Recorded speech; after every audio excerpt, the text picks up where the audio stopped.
My name is Patricia Camisa, and I have been dealing with infertility diagnoses since I was probably 15 years old without knowing it. Polycystic ovarian syndrome was diagnosed in, I think I was about 23, and then endometriosis at about 29 or 30 after we had miscarried our son.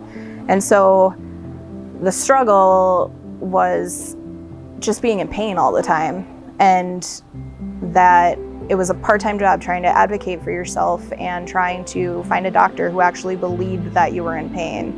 And that didn't happen until I was about 29 years old, that this doctor was like, no, this isn't normal.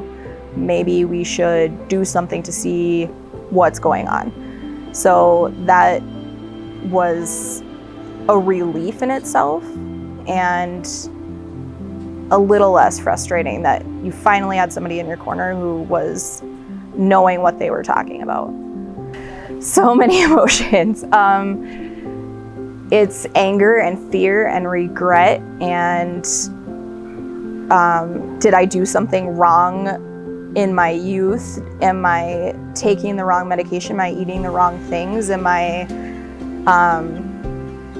talking too much about infertility to my friends and family? Are they sick of hearing about it? Like, at this point, I don't care anymore. But then it was, I think they were sick of hearing about it. And so the support wasn't necessarily there. I had a good friend who was also in the same boat as far as different infertility, but it varies so much for every single person that nobody's story is exactly the same. And so sometimes it can be difficult to relate to another person's story.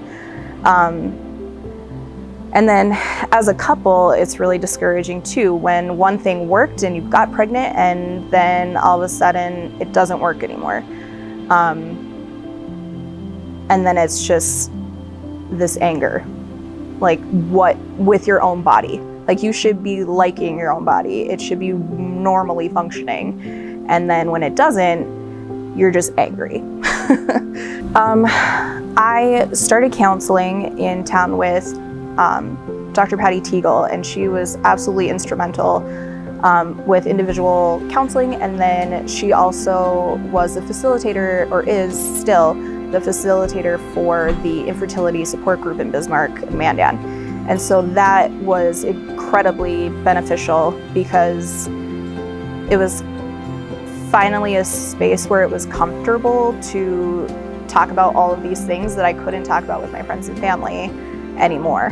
And then to know that it was okay to talk about bodily functions. You know what I mean? Like, nobody wants to talk about their NFP charts to a random stranger, but it comes out as word vomit sometimes. When people ask you, well, what are you doing?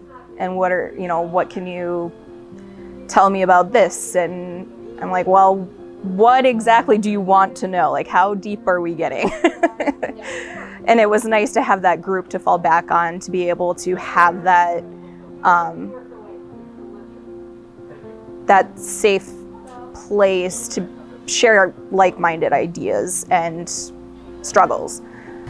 I have loved Everlasting Hope for the sense of community that it created around the entire state. And so it wasn't just people in my immediate community at Bismarck Mandan, but the entire state. And then being able to make new friends. I mean, some of them I haven't even met in person, but I feel like I know their lives and their stories more than maybe even their family does. And I feel like that alone has helped create such a peace. And then I have also volunteered with Everlasting Hope. This year we had legislation in the North Dakota House and Senate, and just basically doing data entry, but it was still nice to be able to advocate for myself and others to our local legislators. So we have spoken I've spoken to my own legislators in my district, but it was nice that we could email or text all the other people in Everlasting Hope and be like, you need to call these people. We know which district you're in, so let's do this. Like, if you're comfortable sharing your story, we need this. And it was a real group effort and being able to just get that off the ground. I mean, the fact that I flipped one of my own legislators 5 minutes before the vote is just absolutely insane to me. Just even giving him the numbers, it was basically so that we could fund any type of infertility treatment that somebody might need. And I said, this is how much it costs for me to do all of these things. This is how much it costs for my husband to do all of these things. And most of it was not covered by insurance. And so giving that light to that legislator and him being like, oh, like maybe people shouldn't have to take a second mortgage out to have children. So what it's really done for me is help with my self-confidence. So after we miscarried our son Thomas at 19 weeks gestation, after that and grieving through that, we talked about him constantly. And it wasn't until that point that other people were like, oh yeah, that happened to me too. You'd have never known that another person miscarried or had a stillbirth or a failed adoption unless you talked about it yourself. And so I feel like it was a lot of healing for others too. It made me feel better and it made me care less what other people think, because I mean, when you look at my life and all the events that have happened, I'm like, there's nothing worse than I've been through already. So I may as well talk about it. And if someone else is going through the exact same thing, hopefully it gives them a little bit of hope and shows them that it's okay to share their story too. It's something that happens so frequently that it's weird that we don't talk about it. We talk about,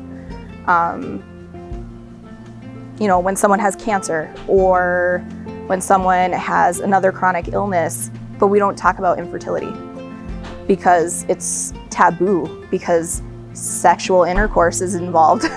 And so, and it is an intimate thing to talk about, but it also, especially among women, we should be talking to each other about this, because there could be things that I haven't tried that this other person has and it worked. And just having those resources around you is really helpful.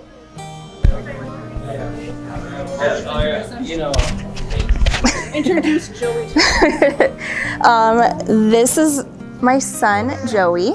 He was adopted officially on March 26th of this year, and we were placed with him on my birthday last year on August 26th. And there's light and hope at the end of the tunnel. Whether you are doing IVF or you're doing surrogacy, adoption, you can always see that light at the end of the tunnel. There are options. And we couldn't think of our lives any different without him. It's just like he's been with us since forever. And it's only been almost 8 months.